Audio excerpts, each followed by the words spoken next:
कभी सोचा है कि प्रकृति एक बहुत बड़े जिंदा नेटवर्क की तरह है, एक ऐसा जाल जिसमें हर धागा दूसरे से जुड़ा हुआ है। तो आज हम इसी इनक्रेडिबल नेटवर्क के अंदर गोता लगाएंगे और समझेंगे कि ये हमारी दुनिया को असल में चलाता कैसे है। सवाल बहुत सीधा सा है ना? लेकिन इसका जवाब वो बहुत गहरा और फैसिनेटिंग है। तो चलिए साथ मिलकर इस पहेली को सुलझाते हैं और देखते हैं कि प्रकृति का ये शानदार ताना बाना आखिर बुना कैसे गया है। किसी भी चीज को अगर गहराई से समझना हो तो उसकी भाषा सीखनी पड़ती है। तो चलिए शुरुआत वहीं से करते हैं। उन लोगों से मिलते हैं जिन्होंने हमें प्रकृति के इन कनेक्शंस को समझने के लिए शब्द दिए और इस पूरे साइंस की नींव रखी। अच्छा, ये जो हमारी समझ है, ये कोई रातों रात नहीं बनी। कहानी शुरू होती है 1865 में, जब पहली बार इकोलॉजी शब्द इस्तेमाल हुआ। फिर बस 4 साल बाद 1869 में अर्नस्ट हैकेल ने इसे एक प्रॉपर साइंटिफिक डेफिनेशन दी। लेकिन असली गेम चेंजर आया 1935 में, जब आर्थर टेंसले ने इकोसिस्टम का आइडिया पेश किया, जो आज भी इस साइंस का कोर है। और हाँ, भारत में प्रोफेसर रामदेव मिश्रा के योगदान को हम कभी नहीं भूल सकते, जिन्हें father of ecology in India कहा जाता है। तो इकोलॉजी है क्या आखिर? ये शब्द बना है 2 ग्रीक शब्दों से, ओइकोस जिसका मतलब है घर और लोगोस मतलब स्टडी। तो लिटरली ये प्रकृति के घर की स्टडी है। ये साइंस हमें बताता है कि इस घर में रहने वाले सभी सदस्य, पौधे, जानवर, बैक्टीरिया, ये सब एक दूसरे के साथ और अपने आसपास के माहौल के साथ कैसे इंटरैक्ट करते हैं। ओके, तो अगर इकोलॉजी पूरी किताब है तो इकोसिस्टम उसका एक इम्पॉर्टेंट चैप्टर है। सोचिए, एक इकोसिस्टम एक स्पेसिफिक एरिया है, जैसे एक छोटा सा तालाब या एक घना जंगल या एक अकेला पुराना पेड़ भी हो सकता है। ये वो जगह है जहां लिविंग और नॉन लिविंग चीजें मिलकर एक सिस्टम बनाती हैं। यही वो स्टेज है जहां लाइफ का असली ड्रामा होता है। तो इस स्टेज के एक्टर्स कौन हैं और सेट कैसा है? किसी भी इकोसिस्टम के बेसिकली 2 मेन पार्ट्स होते हैं, एक लिविंग और दूसरा नॉन लिविंग। चलिए इन्हें थोड़ा और करीब से समझते हैं। इसे ऐसे समझिए जैसे एक सिक्के के 2 पहलू। एक तरफ हैं बायोटिक कंपोनेंट्स, यानी सारी जिंदा चीजें, पेड़, पौधे, जानवर, कीड़े, फंगस, सब कुछ। और दूसरी तरफ हैं एबायोटिक कंपोनेंट्स, यानी नॉन लिविंग चीजें, जैसे पानी, धूप, मिट्टी, हवा। और मजे की बात यह है कि इनमें से एक के बिना दूसरा अधूरा है। ये दोनों एक दूसरे पर कंप्लीटली डिपेंडेंट हैं। अब इस लिविंग वर्ल्ड में भी सबका अपना अपना रोल है, बिल्कुल एक बड़ी कंपनी की तरह। सबसे पहले आते हैं प्रोड्यूसर्स। ये हैं सिस्टम के शेफ, मतलब हरे पौधे जो सूरज की रोशनी से सबके लिए खाना बनाते हैं। फिर आते हैं कंज्यूमर्स, जो इस खाने को खाकर एनर्जी लेते हैं। और आखिर में हैं डीकंपोजर्स। ये हैं नेचर की ultimate clean up crew, bacteria, fungi, जो मरे हुए जीवों को डीकंपोज करके न्यूट्रिएंट्स को वापस सिस्टम में डाल देते हैं। कंज्यूमर्स में भी लेवल्स हैं, एक हायरार्की है। सबसे पहले हैं प्राइमरी कंज्यूमर्स। ये वो हैं जो सीधे प्रोड्यूसर्स को खाते हैं, मतलब शाकाहारी, जैसे गाय, खरगोश। फिर आते हैं सेकेंडरी कंज्यूमर्स, जो प्राइमरी कंज्यूमर्स को खाते हैं, जैसे लोमड़ी जो खरगोश को खाती है। और फिर टॉप पर हैं टर्शरी कंज्यूमर्स, जैसे बाघ या सांप, जो दूसरे कंज्यूमर्स को खाते हैं।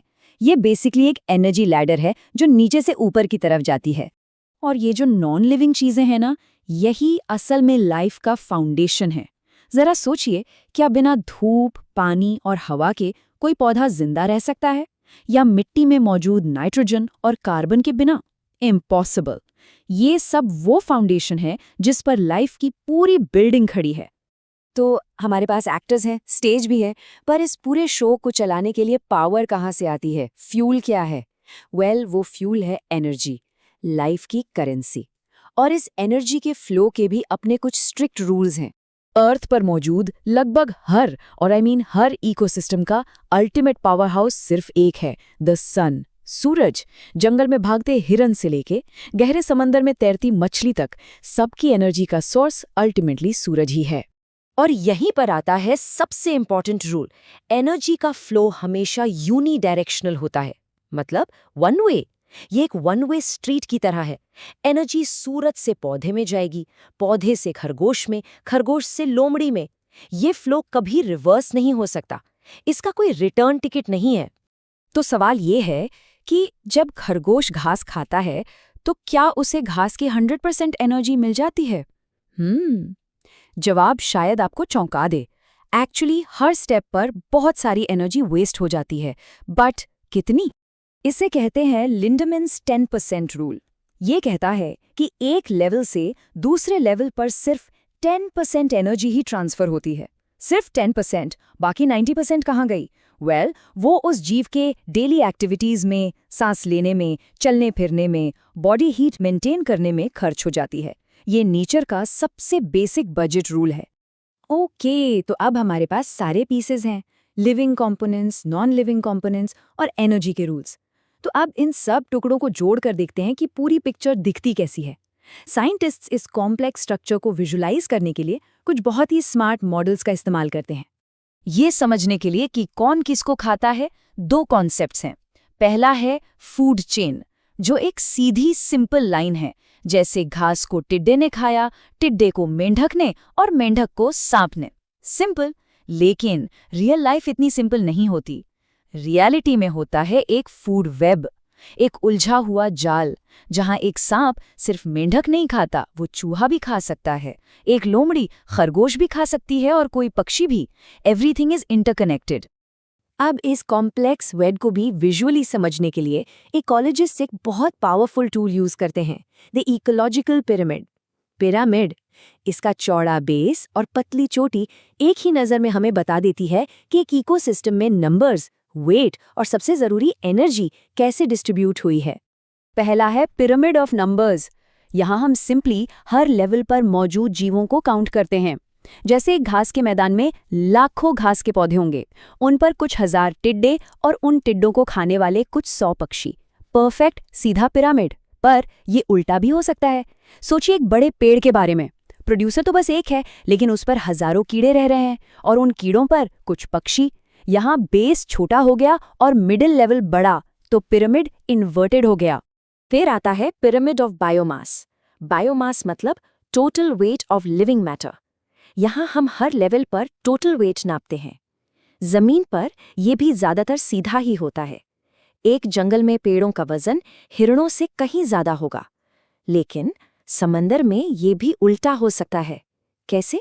क्योंकि प्रोड्यूसर यानी फाइटोप्लैंक्टन बहुत छोटे होते हैं और उनका वजन कम होता है, पर वो इतनी तेजी से मल्टीप्लाई करते हैं कि वो अपने से कहीं ज्यादा वजन वाले ज़ूओप्लैंक्टन और मछलियों को सपोर्ट कर सकते हैं।